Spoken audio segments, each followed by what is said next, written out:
जेठानी के सादे पकवान वर्सेस देवरानी के शाही व्यंजन। कमरे में बड़ा सा शीशा लगा होता है। शीशे के सामने खड़ी शिल्पा बड़े ध्यान से मेकअप कर रही होती है। एक हाथ में लिपस्टिक, दूसरे में मोबाइल जिस पर ऑनलाइन शॉपिंग ऐप खुला होता है। बेड पर कपड़ों के पैकेट बिखरे पड़े होते हैं। आज तो मैं मॉल जाऊंगी, खूब सारी शॉपिंग करूंगी। ये वाला अब बहुत पुराना हो गया है, नया बनवाऊंगी, मॉडर्न स्टाइलिश। आखिर मैं इस घर की बड़ी बहू हूँ। वो आईलाइनर लगाते हुए हल्की मुस्कान देती है। तभी दरवाजा धीरे से खुलता है और कमला देवी कमरे में आ जाती है। शिल्पा उन्हें शीशे में देख लेती है लेकिन पलट कर नहीं देखती। शिल्पा, जितनी शिद्दत से तुम रोज मेकअप करती हो ना, उतनी शिद्दत से अगर खाना भी बना लिया करो तो घर में सब खुश हो जाए। मामी जी, किचन में टाइम खराब करने से अच्छा है बाहर से मंगवा लो। आजकल टेक्नोलॉजी का जमाना है और वैसे भी आपको तो पता ही है मैं कितना अच्छा खाना बनाती हूँ। वो जानबूझकर अच्छा शब्द पर जोर देती है। हाँ बेटा, मुझे पता है, कच्ची दाल, जले हुए पराठे सब अच्छे से याद है। इसलिए तो कह रही हूँ मम्मी जी, बाहर से मंगा लेते हैं, वरना मेरे हाथ का खाना खाकर आप लोगों का दिमाग खराब हो जाएगा। पर बहुत दुख होता है बेटा, जब दूसरों की बहुओं को देखती हूँ, वो बढ़िया बढ़िया स्वादिष्ट खाना बनाती हैं, ऐसा लजीज कि खाकर दिल खुश हो जाए। अगर इतना ही टेस्टी खाना चाहिए ना मम्मी जी, तो होटल ही खोल लेते हैं। रोज रोज उम्मीदें रखने से क्या फायदा। हाँ ठीक है, जो तुझे करना है वो कर ले। इससे बात करना मतलब भैंस के आगे बीन बजाना है। कमला कमरे से निकल जाती है। दुनिया बदल गई है मम्मी जी। कमला देवी बड़बड़ाती हुई सीढ़ियों से नीचे हॉल में आ जाती हैं। चेहरे पर गुस्सा और बेबसी साफ झलक रही है। हॉल में सब पहले से ही बैठे हुए होते हैं। कमला को इस हालत में देखकर सब चुप हो जाते हैं। कमला बिना कुछ कहे सोफे पर आकर भारी मन से बैठ जाती है। क्या हो मम्मी, भाभी ने देर से खाना बनाने से मना कर दिया क्या? हाँ बेटा, वही रटा रटाया जवाब, बाहर से मंगा लो, टेक्नोलॉजी का जमाना है। मम्मी, हम कब तक ऐसे ही बाहर का खाना और फीके पकवान खाते रहेंगे? बाहर का खाना खा कर मेरा तो पेट ही खराब रहने लगा है। राघव सही कह रहा है, इस खाने की वजह से तो मेरी बीमारी भी बढ़ती जा रही है। रोज रोज बाहर का खाना, ऊपर से ज्यादा नमक, मेरा बीपी हर दिन बढ़ जाता है। हाँ मम्मी, लंच टाइम पर शिल्पा या तो मुझे सूखी ब्रेड पकड़ा देती है या फिर बाहर से मंगाया हुआ खाना रख देती है। समझ नहीं आता ये सब कब तक चलेगा। तुम सब सही कह रहे हो, अब ये सब और नहीं चलेगा। अगर हम रोज इसके हाथ का फीका और बाहर का खाना खाते रहे तो एक दिन हम सब सच में बेड पर पड़ जाएंगे। अब मुझे ही कुछ सोचना होगा इस घर की सेहत और इस घर की रसोई को बचाने के लिए। कमला देवी पल्लू ठीक करती हुई शकुंतला आंटी के घर पहुंचती है। चेहरे पर हल्की झिझक और आंखों में उम्मीद होती है। बहन जी, आप मुझे जो रिश्ता बता रही थी वो रिश्ता अभी भी है क्या? अगर मैं अपने छोटे बेटे के लिए बात करना चाहूँ तो? हाँ बहन जी, रिश्ता तो अभी है, वो लोग अब तक लड़का ही ढूंढ रहे हैं। आप रुको, मैं अभी आपके सामने ही बात कर लेती हूँ। शकुंतला तुरंत फोन उठाती है और नंबर मिलाती है। हाँ मधु जी, आपने अपनी बेटी के रिश्ते के बारे में बताया था ना, तो मैं कल आपके घर लड़की वाले भेज रही हूँ। ठीक है बहन जी, भेज दीजिए, हमें खुशी होगी। कमला के चेहरे पर हल्की सी राहत आती है। अगले दिन पूरा परिवार नेहा के घर पहुंचते हैं। थोड़ी देर बाद नेहा सबके सामने आती है। नेहा ने सिंपल सा सूट पहना हुआ है, सिर पर चुन्नी, माथे पर छोटी सी बिंदी, चेहरे पर मुस्कान। वो हल्का झुककर सबको नमस्ते करती है। नमस्ते। फिर वो बिना किसी दिखावे के सबके लिए चाय लेकर आती है। कमला उसे देखते ही मन ही मन बहुत खुश हो जाती है। यही बनेगी मेरे घर की छोटी बहू, एकदम सुंदर, सुशील और संस्कारी। नेहा की सादगी और व्यवहार कमला के दिल को छू जाता है। कमला उसी पल ठान लेती है कि राघव की शादी उसी लड़की से होगी। कुछ देर बातचीत के बाद, भाई साहब, हमारी तरफ से रिश्ता पक्का है, हम इसी महीने शादी करना चाहते हैं। ठीक है भाई साहब, हमें भी कोई आपत्ति नहीं है। कमरे में खुशी का माहौल बन जाता है। नेहा चुपचाप खड़ी रहती है। घर में शादी की तैयारियां शुरू हो जाती हैं। ढोल, नगाड़े, हल्दी, मेहंदी, सब कुछ सादगी और खुशी के साथ होता है। कुछ ही दिनों बाद नेहा और राघव की शादी पूरे रीति रिवाजों के साथ हो जाती है। कमला देवी बहू को विदा करके घर लाते समय मन ही मन कहती है, शिल्पा के सादे पकवान को हटाकर अब यही बनाएगी घर के शाही व्यंजन। घर के आंगन में हल्की हल्की रोशनी, दरवाजे पर रंगोली बनी होती है। कमला देवी आरती की थाली लेकर खड़ी होती हैं। नेहा दहलीज पर आती है, सिर पर घूंघट, चेहरे पर संकोच भरी मुस्कान। सब लोग बड़े प्यार से उसका गृह प्रवेश करवाते हैं। आजा बेटा, लक्ष्मी बनकर आई है तू हमारे घर में। नेहा कलश गिराकर अंदर कदम रखती है। सब प्यार से बात करते हैं। भाभी, आप बहुत अच्छी लग रही हो। नेहा हल्के से मुस्कुरा देती है। तभी एक कोने में खड़ी शिल्पा का चेहरा तमतमा जाता है। अचानक उसका गुस्सा फूट पड़ता है। हाँ, अब तो देवरानी आ गई है ना। मेरे पकवान तो सबको फीके लगते हैं, अब कल से देवरानी ही बनाएगी घर में शाही व्यंजन। कमला कुछ कहने वाली होती है लेकिन माहौल बिगड़ता देखकर चुप रह जाती है। अगली सुबह नेहा जल्दी उठती है, नहा धोकर सादा सा सूट पहनती है, सिर पर पल्लू रखती है और नीचे आकर सबसे पहले कमला के पैर छूती है। मम्मी जी, आज मेरी पहली रसोई है, मैं क्या बनाऊं खाने में? बेटा, जो तुझे सही लगे वो बना ले। फिर भी मम्मी जी, आप लोगों की पसंद तो पता होनी चाहिए ना।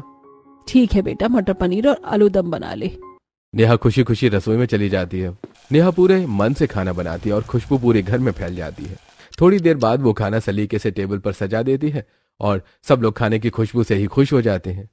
वाह, कितनी अच्छी खुशबू आ रही है। सब बैठते हैं। कमला पहला निवाला खाती है। अरे मजा ही आ गया। जेठानी के सादे पकवान और देवरानी की शाही व्यंजन, फर्क तो साफ नजर आ रहा है। आपने तो पहली ही बारी में बता दिया कि ये शाही पकवान बनाती है। पहले दिन तो मैंने भी सब कुछ बना दिया था। अगर तू पहले दिन दिल से बना देती ना तो हमें ये भी पता चल जाता कि तू कैसा खाना बनाने वाली है, लेकिन तूने तो पहले ही दिन सही से बनाया ही नहीं। शिल्पा कुछ कह नहीं पाती, तभी मोहन जी बात संभालते हैं। अरे ठीक है, अब सब चुप हो जाओ और शांति से खाना खाओ। शिल्पा गुस्से में चुपचाप खाना खाने लगती है। अगले दिन भी नेहा उसी सादगी से तैयार होती है। वो नीचे आती है लेकिन उसे कमला देवी कहीं नजर नहीं आती। इधर उधर देखने के बाद नेहा हल्की झिझक के साथ शिल्पा के कमरे की तरफ बढ़ती है। दरवाजा खटखटाकर अंदर आती है। शिल्पा बेड पर बैठी फोन चला रही होती है। दीदी, आज मम्मी जी तो घर पर नहीं है, आप ही बता दो खाने में क्या बनाऊं? शिल्पा ऊपर से नीचे तक नेहा को देखती है, फिर तिरछी मुस्कान के साथ बोलती है। ओ गांव की गवार, आते ही अपने संस्कार न्यौछावर करने लगी। यहाँ मुझे क्या पता, जो बनाना है वो बना लो। वैसे भी तुम्हें तो बस सबकी तारीफ ही मिलती रही। जाओ जाकर अपनी शाही पकवान बनाओ। यहाँ तो मेरे पकवान सबको फीके ही लगते हैं, चाहे मैं कितनी भी मेहनत क्यों न कर लूं। ठीक है दीदी। नेहा पूरे मन से रसोई में लग जाती है। उधर डाइनिंग टेबल पर सब बैठे हुए खाने का इंतजार कर रहे होते हैं। देखते देखते करीब 2 घंटे बीत जाते हैं। लगता है आज भी कुछ खास बनने वाला है। तभी नेहा एक एक करके डिशेस लेकर आती है और एक बर्तन में खुशबूदार पुलाव, दूसरे में मलाईदार मटर पनीर, साथ में नान, सब कुछ सलीके से टेबल पर सजा देती है। खाने की खुशबू पूरे हॉल में फैल जाती है। देखा आप लोगों ने, 2 घंटे में खाना बनाकर लाई है। इतनी देर में तो मैं कुछ भी बना देती और ऑर्डर भी कर देती, वो भी 10 मिनट में आ जाता। और आप सब मुझे कहते हो कि मैं कितने घंटे लगाती हूँ। भाभी, आपके फीके पकवान खाने से तो अच्छा है कि हम थोड़ा वेट ही कर ले और शाही पकवान खा ले। शिल्पा का मुंह बन जाता है। दीदी, 10 मिनट में भले ही इंसान का पेट भर जाए, लेकिन 2 घंटे के खाने से इंसान का दिल भरता है, क्योंकि खाना टाइम से नहीं, मेहनत और प्यार से बनता है। शिल्पा को और गुस्सा चढ़ जाता है। अगले दिन घर के गार्डन में बड़े से पेड़ के नीचे कुर्सियां लगी होती हैं। सब लोग आराम से बैठे होते हैं। बेटा, तेरी पहली रसोई की रस्म तो हो गई, लेकिन अभी तेरी एक और रस्म बाकी है। क्या मम्मी जी? तेरी मुंह दिखाई। अभी तक आस पड़ोस की औरतों को ठीक से पता भी नहीं चला कि मेरी छोटी बहू आ गई है। जैसे ही मैं उन्हें तेरे हाथ का खाना खिलवाऊंगी ना, सब खुशी के मारे पागल हो जाएंगी। इसलिए मैं सोच रही हूँ कि ये रस्म कल ही कर लेते हैं। हाँ ठीक है, कल वैसे भी बड़ा शुभ दिन है। बहू की मुंह दिखाई शुभ दिन पर ही होनी चाहिए। तो फिर तय रहा। नेहा सिर झुकाकर मुस्कुरा देती है। अगले दिन घर पूरा सजा होता है। आंगन में रंगोली, फूलों की झालरें, हर तरफ चहल पहल होती है। आस पड़ोस की औरतें एक एक करके आती हैं। नेहा सादे लेकिन सुंदर कपड़ों में सबको नमस्ते करती है। कमला और मोहन जी सबके सामने नेहा को गिफ्ट देते हैं। कमला जी, आपकी छोटी बहू तो बहुत ही सुंदर है। बेटा, ये मेरी तरफ से। वो नेहा को सोने की चेन पहनाते हैं। और ये मेरी तरफ से पायल। थैंक यू मम्मी जी। थैंक यू पापा जी। तभी पास में खड़ी शिल्पा के मुंह से जलन भरा वाक्य निकल जाता है। मुझे तो आपने कभी ऐसा गिफ्ट नहीं दिया।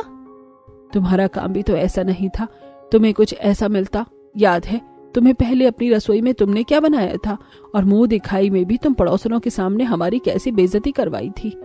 मॉडर्न ड्रेस पहन कर आई थी तुम, और पता नहीं क्या क्या उल्टा सीधा बोलने लगी थी। हमारी इतनी बेइज्जती की थी तुमने, तुम्हें याद है या नहीं? शिल्पा गुस्से से लाल हो जाती है। तभी कुछ पड़ोसन औरतें आपस में फुसफुसाने लगती हैं। देखो देखो, उस समय तो ये बड़ी तीखी छुरी की तरह बोल रही थी, आज क्या हो गया, आज तो देवरानी से जल रही है। हाँ, देवरानी के आते ही जेठानी को आग लग जाती है। उनकी बातें सुनकर शिल्पा और ज्यादा झल्ला जाती है और गुस्से में वहां से चली जाती है। इधर बाकी औरतें नेहा के पास आ जाती हैं। बहू हो तो ऐसी हो, संस्कारी, सादगी वाली, और खाना तो कमाल का बनाया है। आजकल ऐसी बहुएं कहाँ मिलती हैं। नेहा शर्माकर सिर झुका लेती है। कमला देवी दूर से ये सब देखकर मन ही मन खुश होती है। सही कहा था मैंने, ये घर की शान बनकर आई है। दिन बीतते जाते हैं। नेहा रोज पूरे मन से, प्यार और मेहनत से घर का खाना बनाने लगती है। कभी दाल बाटी, कभी कढ़ी चावल, कभी शाही सब्जियां। घर में हर वक्त सुकून भरी खुशबू है। धीरे धीरे घर में नेहा की इंपॉर्टेंस बढ़ने लगती है और उसी के साथ शिल्पा की अहमियत कम होती चली जाती है। अब घर में किसी को कुछ भी बनवाना हो सीधा नेहा से ही पूछ लेता है। भाभी चलो ना, मेरे कुछ दोस्त आने वाले हैं, आप कुछ बढ़िया सा खाना बना देना। हाँ दीदी बिल्कुल बना दूंगी। क्या बनाओगी भाभी? मैं बिरयानी बना दूंगी, साथ में रसम भी, लेकिन थोड़ा सा सामान घर में नहीं है। कोई बात नहीं भाभी, चलिए हम दोनों शॉपिंग करके आते हैं। नेहा और रिया साथ साथ मार्केट जाती हैं। दोनों सब्जी, चावल, मसाले, दही सब खरीदती हैं।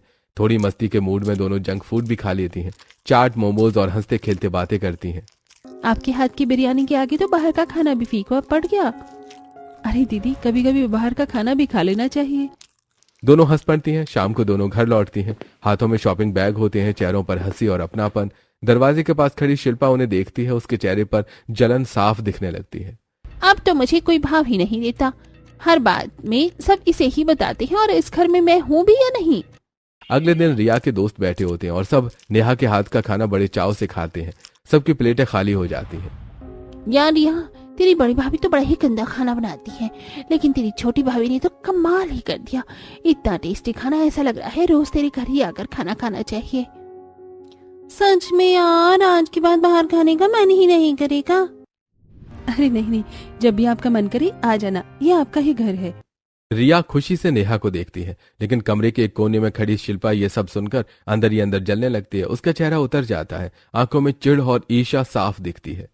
वाह, अब तो मेरे सामने ही मेरी बुराई और इसकी तारीफ हो रही है। अगले दिन मोहन जी अखबार रखते हुए नेहा को बुलाते हैं। बेटा नेहा, मेरे ऑफिस से कुछ लोग आने वाले हैं, क्या उनके लिए भी खाना बना दोगी? हाँ हाँ पापा जी, क्यों नहीं, आप बिल्कुल चिंता मत कीजिए। ठीक है बेटा। नेहा तुरंत तैयारी में लग जाती है। नेहा थैला लेकर बाजार जाती है। सब्जियां, मसाले, दही, चावल सब ध्यान से चुनती है। उधर घर की खिड़की से शिल्पा ये सब देख रही होती है। नेहा का सम्मान, भरोसा, सबका उस पर निर्भर होना। अब तो पापा जी भी इसे ही सब कुछ सौंपने लगे हैं। इस घर में मेरी कोई अहमियत ही नहीं बची। नेहा सामान लेकर घर लौटती है। शाम को कमला देवी बाजार से आती हैं। हाथ में 2 साड़ियों के पैकेट हैं। सब लोग हॉल में बैठे होते हैं। कमला मुस्कुराते हुए दोनों बहुओं को बुलाती है। आओ बेटा, तुम दोनों के लिए साड़ियाँ लाई हूँ। कमला पहले शिल्पा को एक साड़ी देती है, फिर नेहा के साथ में दूसरी साड़ी रखती है। नेहा साड़ी को माथे से लगाकर आदर से देखती है, लेकिन जैसे ही शिल्पा की नजर नेहा की साड़ी पर पड़ती है, उसका चेहरा बदल जाता है। नेहा की साड़ी उसे ज्यादा सुंदर और महंगी लगती है। शिल्पा एक पल भी नहीं रुकती, सीधे आगे बढ़कर नेहा के हाथ से साड़ी छीन लेती है। दीदी, हर अच्छी चीज पर सिर्फ मेरा ही हक है। ये साड़ी भी मेरी होगी, तुम ये रख लो बेकार वाली। वो अपनी साड़ी नेहा के हाथ में थमा देती है। नेहा कुछ नहीं कहती, बस सिर झुकाकर साड़ी थाम लेती है। घर वाले सब कुछ देख रहे थे। शिल्पा का कंपटीशन और जलन अब खुलकर सामने आ चुका था। कमरे में रिया और कमला देवी आपस में धीमी आवाज में बात कर रही होती हैं। मम्मी आप देख रही हो ना, भाभी का कंपटीशन कितना बढ़ता जा रहा है। इनकी तो हद ही पार होती जा रही है। देख रही हूँ बेटा, लेकिन इसमें मैं क्या कर सकती हूँ। जिसके जैसे काम होंगे वही तो करेगा। और साफ सी बात है, जब कोई तारीफ के लायक ही नहीं होता तो उसकी तारीफ करेगा ही कौन। रिया चुप हो जाती है। तो उस पर ज्यादा ध्यान मत दिया कर। वैसे भी घर में उसका होना या ना होना अब एक ही बात है। रसोई में नेहा मन लगाकर खाना बना रही होती है। शिल्पा बाहर खड़ी होकर उसे देखती है। तुझे तो मैं बताती हूँ, तुझे तारीफ बटोरने का बहुत ही शौक है ना। अब मैं तुझे दिखाऊंगी कि तारीफें कैसे छीनी जाती हैं। तूने इस घर में मेरी वैल्यू गिरा दी, अब देख तेरे साथ क्या होता है। धीरे से बिना आवाज के शिल्पा रसोई में घुसती है। नेहा दूसरी तरफ सब्जी काट रही थी। शिल्पा चुपके से गैस बंद कर देती और वहां से निकल जाती है। काफी देर हो चुकी थी, सब लोग खाने का इंतजार कर रहे होते हैं। बेटा आज क्या हो गया, खाना बनाने में इतनी देर कैसी हो गई। मेरी तो शुगर भी बढ़ गई है। मम्मी जी, मैं तो लगातार खाना बना रही थी, पता नहीं बीच में गैस कैसे बंद हो गई। बेटा तूने भी 2-4 दिन अच्छा खाना बना लिया, अब तो तेरे भी रोज के बहाने शुरू हो गए। नेहा कुछ नहीं कह पाती, चुपचाप सिर झुका लेती है। अगले दिन घर पे बुआ जी और फूफा जी भी आ जाते हैं। नेहा खास तौर पर अच्छे खाने की तैयारी करती है। जब खाना बनकर तैयार हो जाता है और नेहा बाहर जाती है, उसी वक्त शिल्पा मौका देखकर रसोई में जाती है। वो खाने में नमक तेज कर देती है और चुपचाप वहां से निकल जाती है। थोड़ी देर बाद नेहा खाना चखती है। अरे नमक इतना तेज, मैंने तो बहुत कम नमक डाला था, इतना कैसे बढ़ गया। वो बिना किसी को बताए चुपचाप खाना ठीक कर देती है। एक दिन नेहा रसोई में काम कर रही होती है, तभी उसकी नजर पड़ती है शिल्पा चुपके से खाने में तेज मिर्च डाल रही है। नेहा सब समझ जाती है। अच्छा, तो ये सब दीदी कर रही हैं। मैं जानती हूँ दीदी, आपके मन में मेरे लिए जलन भरी हुई है, लेकिन मैं कैसे भी करके इस जलन को खत्म कर दूंगी। नेहा कुछ नहीं कहती, ना कोई झगड़ा करती है। अगले दिन शिल्पा चेहरे पर झुंझाट लिए कमला देवी के पास आती है। मामी जी, मुझे थोड़े पैसे दे दो। कमला बिना जवाब दिए दूसरी तरफ देखने लगती है, जैसे उसने सुना ही ना हो। मामी जी, सुन रही हो ना? कमला फिर भी अनसुना कर देती है। शिल्पा 2-3 बार और कहती है, लेकिन कमला एक शब्द नहीं बोलती। पापा जी, मुझे कुछ पैसे चाहिए थे। बेटा, हमारे पास अभी नहीं है। शिल्पा का चेहरा उतर जाता है। उसे साफ महसूस हो जाता है कि घर में उसकी इंपॉर्टेंस अब बिल्कुल जीरो हो चुकी है। अगले दिन दोनों भाई ऑफिस के कपड़ों में तैयार होकर ड्राइंग रूम में खड़े होते हैं। नेहा, आज हमारे ऑफिस से कुछ स्पेशल गेस्ट आने वाले हैं। डिनर बहुत अच्छा होना चाहिए, ऐसा कि खाकर उनका दिल खुश हो जाए। ये डील हमारे काम पर भी असर डालेगी। आज का खाना मैं बनाऊंगी, देखना मेरे हाथ का खाना खाकर वो उंगलियां चाटते रह जाएंगे। तुम तो रहने दो शिल्पा। हाँ, अगर तुमने खाना बनाया ना तो शायद वो लोग खाना शुरू करने से पहले ही भाग जाएं। नहीं, आज चाहे कुछ भी हो जाए, खाना मैं ही बनाऊंगी। मैं इस घर की बड़ी बहू हूँ, आज का डिनर मैं ही बनाऊंगी। सब चुप हो जाते हैं। शिल्पा पूरी मेहनत में रसोई में जुटी होती है। सब्जियां काटना, मसाले पीसना, बार बार रेसिपी देखना, वो हर काम घबराहट और जिद के साथ कर रही होती है। बाहर से कमला देवी रसोई की तरफ देखकर हल्की हैरानी से बोलती हैं, अरे आज तो सूरज ही कहीं और से निकला है। आज तो शिल्पा सुबह से रसोई में लगी पड़ी है। लगता है आज डील पार्टनर्स का दिल जीत कर ही मानेगी ये। रसोई में हलचल होती है, लेकिन ये हलचल स्वाद की नहीं, घबराहट की होती है।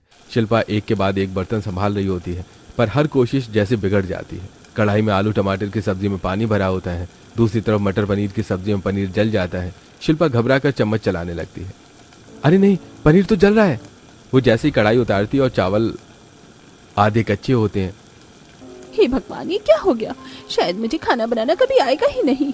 उसके हाथ कांपने लगते हैं, आंखों में डर साफ होता है। घर में मेहमान आने वाले होते हैं। शिल्पा चुपचाप रसोई से बाहर निकल जाती है और बरामदे में आकर बैठ जाती है। मोबाइल खोलकर वो जल्दी जल्दी ऑनलाइन रेसिपी देखने लगती है। अगर अभी कुछ समझ आ जाए तो मेरी इज्जत बच जाएगी। दूर ये सब नेहा देख रही थी।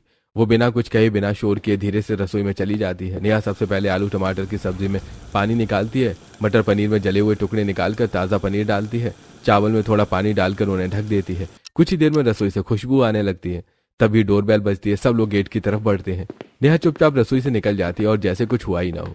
शिल्पा वापस रसोई में आती है तो वो खाना परोसने लगती है। हे भगवान, तुझे पता है ना ये खाना अच्छा नहीं बना है, लेकिन आज मेरी इज्जत बचा लेना। सब लोग खाना शुरू करते हैं। शिल्पा का दिल जोर जोर से धड़क रहा होता है। आज मैं फिर अपने घर वालों की इज्जत मिट्टी में मिला दूंगी। ये गंदा खाना खाकर सब मेरी इंसल्ट करेंगे। नेहा, आज तो तुमने बहुत ज्यादा अच्छा खाना बनाया है। भैया, आज का खाना मैंने नहीं, दीदी ने बनाया है। वो सुबह से ही रसोई में लगी हुई थी। क्या सच में? अब सबकी नजरें शिल्पा पर टिक जाती हैं। देखिए, आपकी वाइफ तो बहुत अच्छा खाना बनाती है। हम तो बहुत ज्यादा इम्प्रेस हो गए। हाँ मयंक, महीने में एक टिफिन तो अपनी वाइफ के हाथ के खाने का बना लिया करो। आज तो खाना खाने में मजा ही आ गया। और शिल्पा जी, ये जो आपने मटर पनीर बनाई है ना, इसकी रेसिपी तो मेरी वाइफ को भी भेज देना। सब लोग हंस पड़ते हैं। शिल्पा भी हल्की मुस्कान के साथ सिर झुका लेती है, लेकिन अंदर उसका दिल भारी हो जाता है। अगर मुझे पहले ही सब कुछ आता तो ये सारी तारीफ मेरी अपनी होती। मुझे पता है ये सब नेहा ने ठीक किया है, इसलिए खाना इतना टेस्टी लग रहा है और सब इतनी तारीफ कर रहे हैं। अपने घमंड के चक्कर में मैंने कभी खाना बनाना सीखा ही नहीं। आज जो तारीफ मिल रही है वो मेरी मेहनत की नहीं बल्कि नेहा की है। अब और नहीं, अगर मैं अपनी मेहनत से खाना बनाऊंगी तो एक दिन तारीफ भी सच में मेरी होगी। रात को नेहा अपने बिस्तर पर बैठी हुई कोई किताब देख रही थी। दरवाजे के बाहर शिल्पा खड़ी होती है। चेहरे पर बेचैनी, आंखों में पश्चाताप होता है। वो हल्की सी दस्तक देती है। आइए दीदी। शिल्पा अंदर आती है और कुछ पल चुप रहती है, फिर गहरी सांस लेकर बोलती है, नेहा, आज तो तू जीत गई और मैं हार गई। नेहा हैरानी से उसकी तरफ देखती है। मुझे सब पता है, सारा खाना तूने ही सही किया था, फिर भी तूने सबके सामने मेरा ही राम रहने दिया। तू चाहती तो मुझसे लड़ सकती थी, झगड़ा कर सकती थी, लेकिन तूने ऐसा कुछ नहीं किया। तूने प्यार से ही सब उलझल सुलझा दी। मैं तो तेरी हर छोटी छोटी बात में तुझसे कंपटीशन करती रही, फिर भी तूने मुझे कभी नीचा नहीं दिखाया, इतने प्यार से सब समझा दिया। दीदी, मैं जीतने नहीं आई थी, मैं तो बस इस घर को बसाने आई हूँ। शिल्पा चुप हो जाती है। और वैसे भी ये कोई खेल का मैदान नहीं है जहाँ हार जीत देखी जाए। हाँ तुम सही कह रही हो, मैंने घर को घर की तरह कभी देखा ही नहीं। अपने अलावा मैंने इस घर को कभी अहमियत नहीं दी, लेकिन तुम्हारी आने के बाद समझ आया कि घर में इज्जत बनाना भी कितना जरूरी है, क्योंकि जो इज्जत घर में होती है वही इज्जत बाहर भी झलकती है। दीदी, घर में भी इज्जत बनाना जरूरी है, और अच्छी बात यह है कि आपको अपनी गलती का एहसास हो गया। शिल्पा पहली बार सुकून की सांस लेती है। अगले दिन दोनों रसोई में दोनों बहुएं साथ खड़ी होती हैं। नेहा, क्या तुम मुझे खाना बनाना सिखाओगी? दीदी बिल्कुल। वो शिल्पा के हाथ में सब्जी पकड़ाते हुए कहती है, ऐसे हम दोनों बहुओं की घर में इज्जत बनी रहेगी। और आपको भी मेरी तरह अच्छी अच्छी तारीफें मिलेंगी जब आप अच्छा अच्छा खाना बनाओगी। दोनों साथ हंस पड़ती हैं। कुछ दिन यूं ही हंसी खुशी में बीत जाते हैं। रसोई अब सिर्फ खाना बनाने की जगह नहीं रही है, बल्कि नए सपनों की शुरुआत बन चुकी है। अगली सुबह नेहा और शिल्पा साथ साथ सब्जी काटते हुए बात कर रही होती हैं। नेहा, मुझे ऐसा लगता है कि तुम्हारी सारी रेसिपी दुनिया तक पहुंचनी चाहिए। नेहा चौंक कर उसकी तरफ देखती है। क्यों ना हम ऑनलाइन अपना कंटेंट बनाना शुरू करें, वीडियो बनाएं, लोगों को सिखाएं। हाँ दीदी, ये तो वाकई बहुत अच्छा आइडिया है, मैंने तो कभी सोचा ही नहीं था।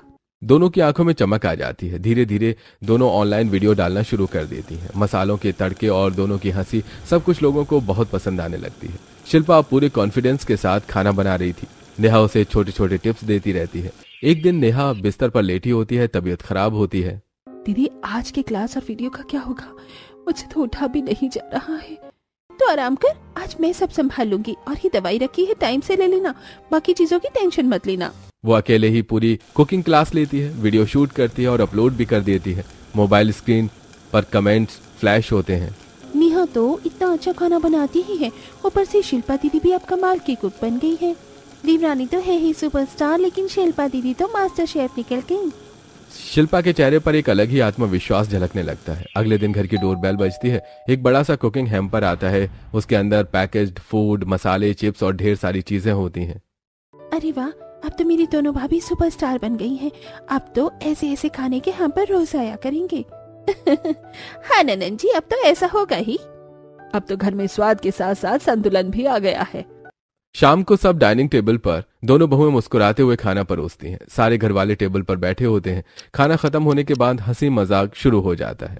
जेठानी के सादे पकवान और देवरानी के शाही व्यंजन। सब लोग हंसने लगते हैं। मम्मी जी, अब मेरे पकवान फीके मत बताया कीजिए, इतनी मेहनत से बनाया है ये मैंने। अरे अरे, सॉरी सॉरी शिल्पा, अब तो तुझे भी सच में अच्छा खाना बनाना आ गया है। हाँ मम्मी जी, अब बोलो जेठानी और देवरानी दोनों के शाही व्यंजन। पूरा घर खुशी से हंस पड़ता है।